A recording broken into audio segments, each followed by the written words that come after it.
far? Yeah? Woo! Any wins or accomplishments anybody wants to share? Any interesting things? I made it through the day. Made it through the day. Yes. Excellent, excellent. Well, my talk tonight is, does changing your thinking really change your life? Or how does changing your thinking change your life? I remember when I first started hearing these phrases, you know, energy goes where attention flows, thoughts are things, and I would think about it, and I could kind of see how the thinking would change our life, because if you think about something, then you can create it. So, like, I remember planning my kids' birthday parties when they were little, and I would imagine it in my head. The colors, the balloons, the cake, you know, all the kids we'd invite. I would plan it in my head first, and then we would have it in real life. Mary Morrissey says that everything is created twice. And so that's what we do. We are creating first in mind, and then it is created in our physical life. But I had other things that I imagined that never happened. Like about 10 years ago, my big visualization was to see myself playing music in front of 30,000 people. And that never happened. Over the last few years, every time I go on social media, I always get alerts from the barn sanctuary and the gentle barn. I love these animal sanctuaries, and every morning I think, oh, that would be so fun to have an animal sanctuary. I want to have cows and donkeys, but I don't have an animal sanctuary, even though I was thinking about it. So, hi. I thought, okay, so some of our thoughts become things, but not all of our thoughts become things. However, we have these great people who've been in our community and our culture for years now, that they did start from nothing, and they created something huge, and they live by this premise that thoughts are things. Anthony Robbins, or Tony Robbins, he started from nothing, and I can remember when he started doing infomercials on Saturday mornings and Sunday mornings. He had one book, that's all he had done, and now the guy's a billionaire. Jim Carrey, the famous actor, he struggled a lot in his youth, and when he decided to become an actor, he would drive up into the Hollywood Hills every night and visualize being an actor that was super successful. He even wrote himself a check for like $250,000 or something.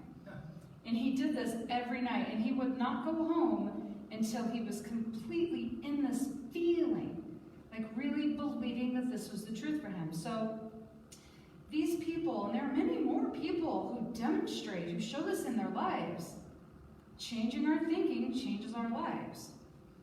So I was thinking about this more then. I'm like, okay, well, if we change our thinking, we're changing our life. So we're thinking about something then that we want in our life, or that we want to experience. We focus on that instead of what we don't want. And so I would think of $1 million, but I would never get the $1 million. Like, and I would think about that $1 million a lot, and I would still never get that $1 million.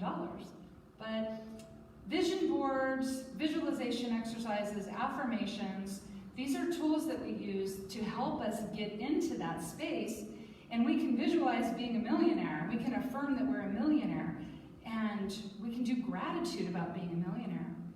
We can feel so amazing while we're utilizing these tools that when we're done doing the exercise, we might feel like that's enough, and then go back to doing things how we were doing them before. So no matter what sort of transformational type exercises we're doing, if we don't do something different in our life, we still get the same life. Like, I did visualization and affirmations about being a writer for a long time, and that didn't change until I actually decided, I guess I should commit to writing every single day. For a writer, like, you have to do that. You have to give that promise to yourself. So what I was thinking is, it's not just about what we think about. It's how we think about what we're thinking about.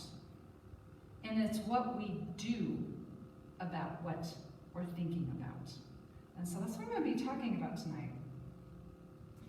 How we think about what we think about, and then what we do about what we think about. They are both about consciousness and changing our consciousness. And our consciousness is what we're holding in our mind. Right? What do we think? That's our consciousness. Now we have different levels of consciousness we want to embody depending on what it is we want to bring into our life. Our current level of consciousness right now, right here, is getting us the life that we have right now and right here. So if our desired outcome is not in our life right now, we need to embody that consciousness of that person who is doing that. Like when I wanted to be a writer, I had to embody the consciousness of the Deanna who did the writing every day. Not the Deanna who would end up getting lost in the black hole of the internet every day. Okay, so I had to change my consciousness. So something funny happened with my phone this week that got me thinking about embodying different states of consciousness. And it was that I had an update. And so I updated my iPhone. I don't usually update it when we get the first update. I'm like, well, let's see how it goes first with other people. But I updated right away. And I noticed a different app. And like, what is this? So I fire up the app. And it's telling me to measure something. And it says point. And I'm like, oh, okay, this is wild. So I pointed at one corner of my wall and I pushed the button. And then it had me go to the other end of whatever I wanted to measure, and I pushed the button, and it told me how long that was. That would have been so handy a few weeks ago. Ed asked me to measure this wall right here, and I had to search for a measuring tape, right? You know, our grandkids or great-grandkids, they are not even going to know what a measuring tape is. They're like, can you measure this? Yeah, where's your phone? All right? But on our phone, we have all these apps. I have a banking app, and I do my banking with it. I have a Panera app. You know, if you have the Panera app, you can go on there right now and order a meal or snacks, and it'll be ready for you when you're done here. Yeah. And you can just drive over there and pick it up, and then you're done. You don't have to stand in line or pay. There is an app for word rhyming. If you need to rhyme words, you just go onto your app and find a word that rhymes with orange or yellow. Now, if I want to order something from Panera, I wouldn't go on my banking app. And if I wanted to listen to music, I wouldn't go on my Panera app. I will decide what it is I want to do, and I would look at all the apps available on my phone, and I would pick the appropriate app. And that's what we have to do with our consciousness. And we learn what that appropriate consciousness is by getting clear on what that version of us does every day. And this doesn't have to be a huge change. Somebody could say, well, I want to be a gardener. Well, what does a gardener do every day? And then they start doing those things. And then they have expanded their consciousness to include their life as a gardener. And so I have an interesting just metaphor to share with you guys, a story actually. I know two people, and they each love cooking, love cooking so much. They come up with interesting meals. They have a flair for it, right? A flair. Their family loves their food. Their friends all love their food. People always invite them to prepare all the food for events, picnics, parties, whatever. Both of these people decided, you know what would be fun is traveling around and teaching people to cook.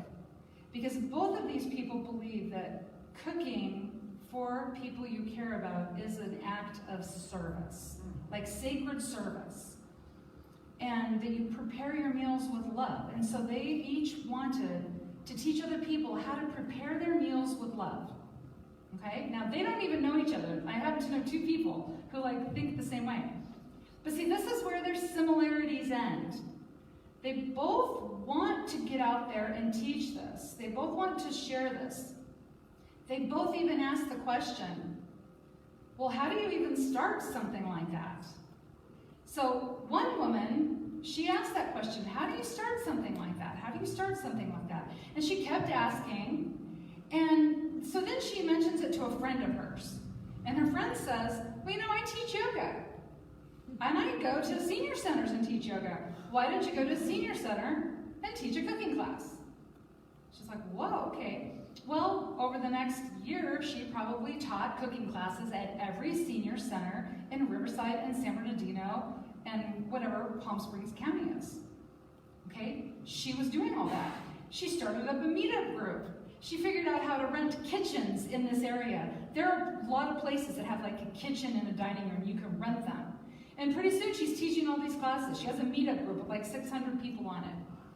Now the other lady wanted to teach also and wanted it just as badly. But see, she asked herself the question, well, how do you even get started in doing that? Oh, I don't know. So I guess I'm not going to do that. And so she never moved forward doing that. Now the difference between these two gals was not talent or skill. It was consciousness. It was what they believed they were capable of. That was the only difference between them. Now, when we are using our thinking to change our life, we want to start with us, right? We're changing ourselves. We're not changing our life first. We change ourselves so that life changes around us. But we also have to understand what we're willing to do. What are we willing to do to change that life? Because if we're not willing to do something, it's that thing that will keep us from being the person we want to be.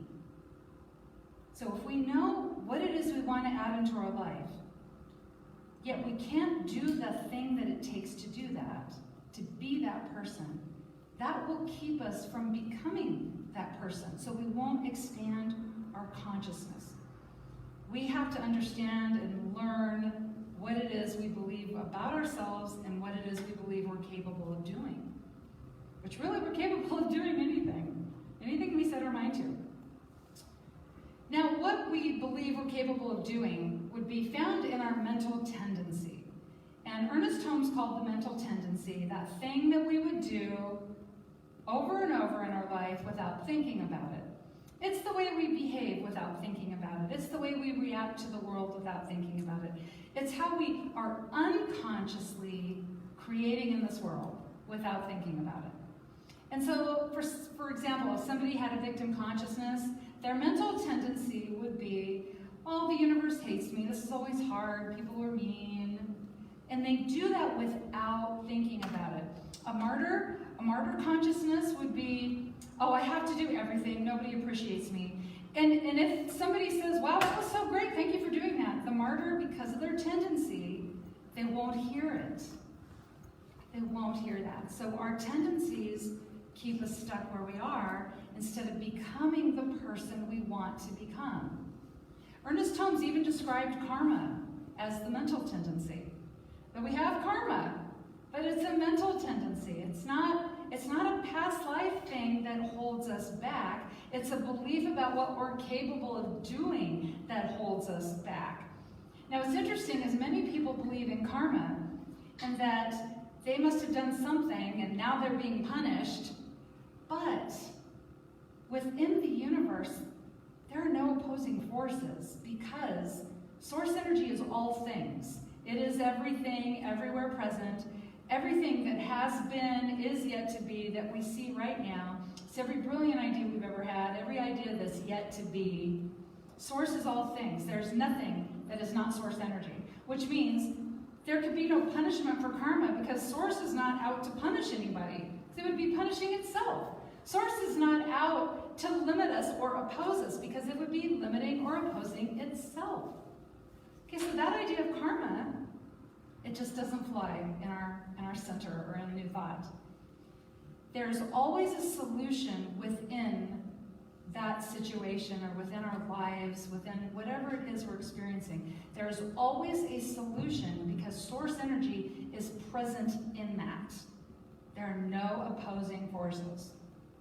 So we want to look at our mental tendencies, ask ourselves why we're doing what we do, and they are actually based on a stage of consciousness.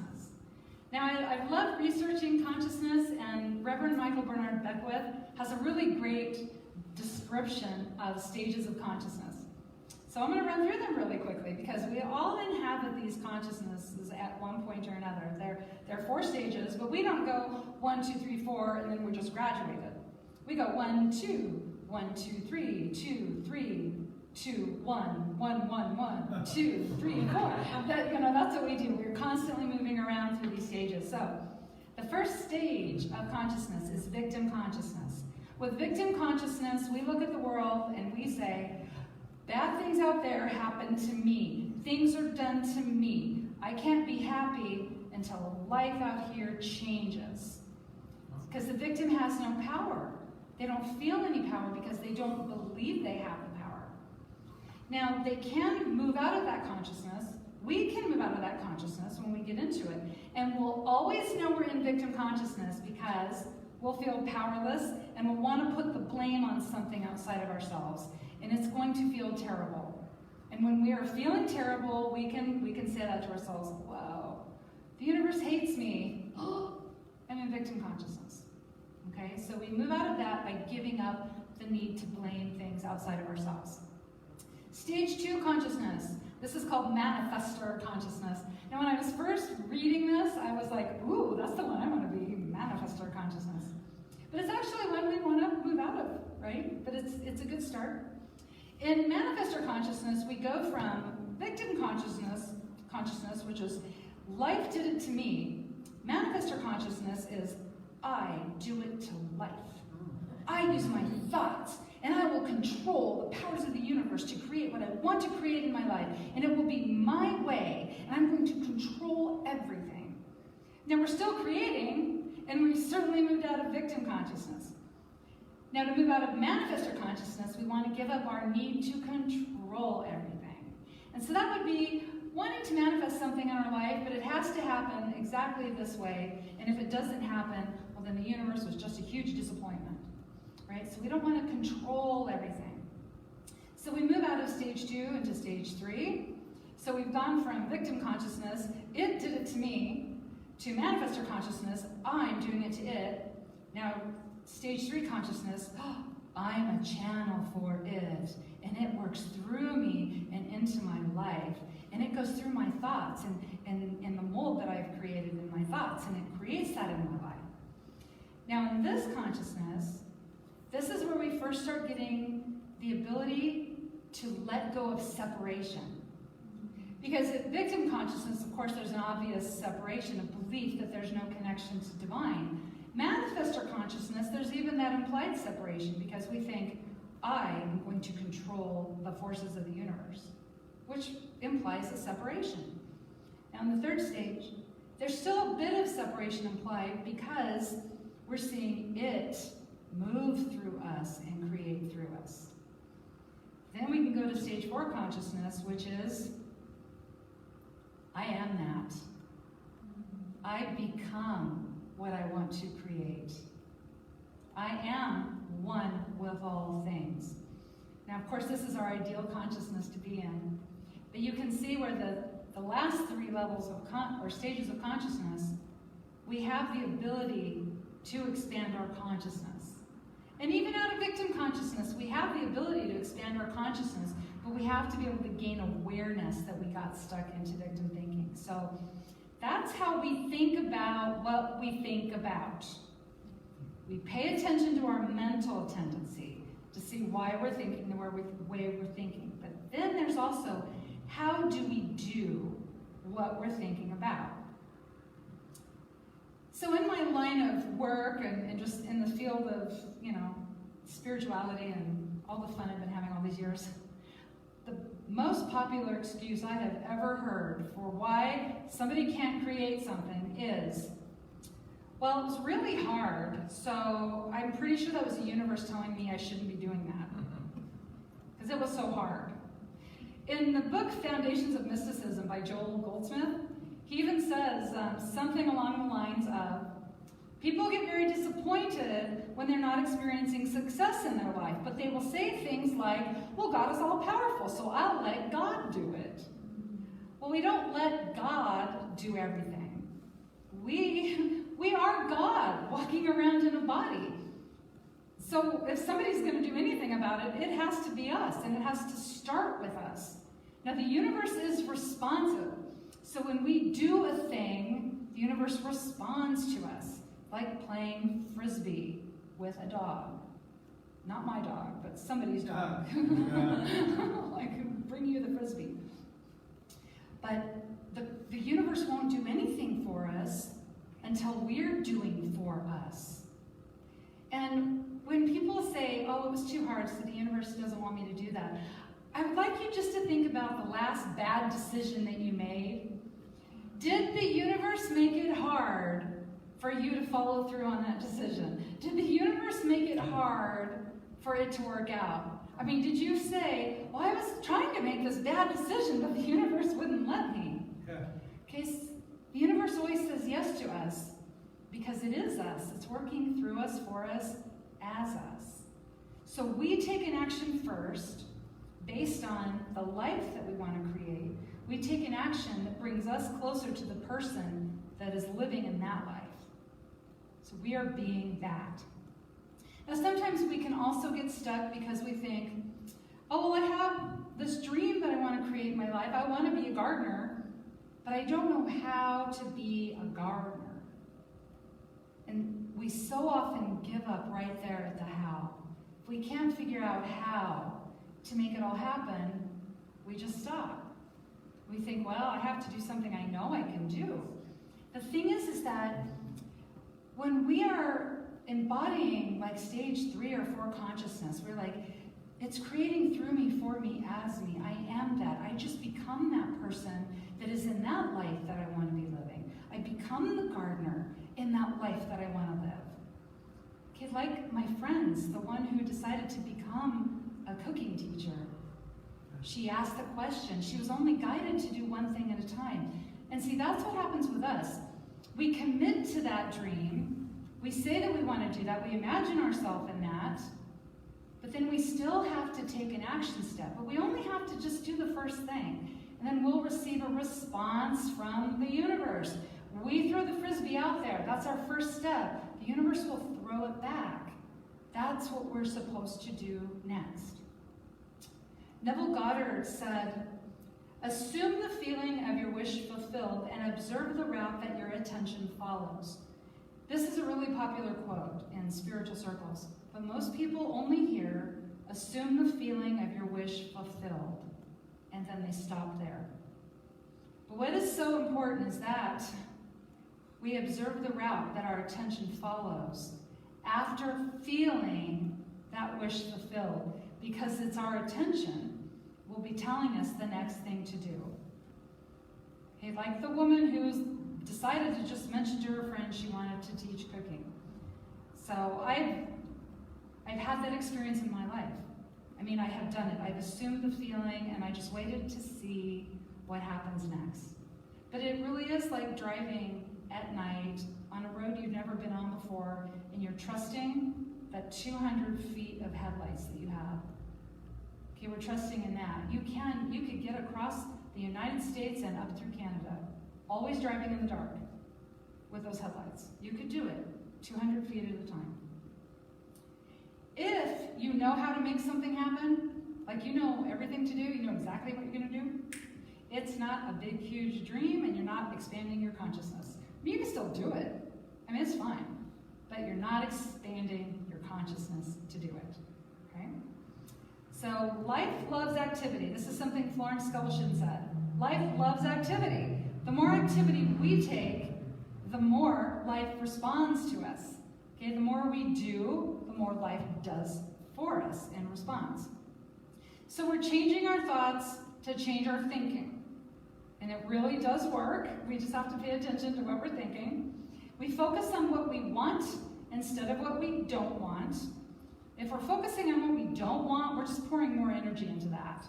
So we want to focus on what we do want, pour energy into that, so that we can receive direction, so we can receive guidance, right, to keep doing that. We take action based on that.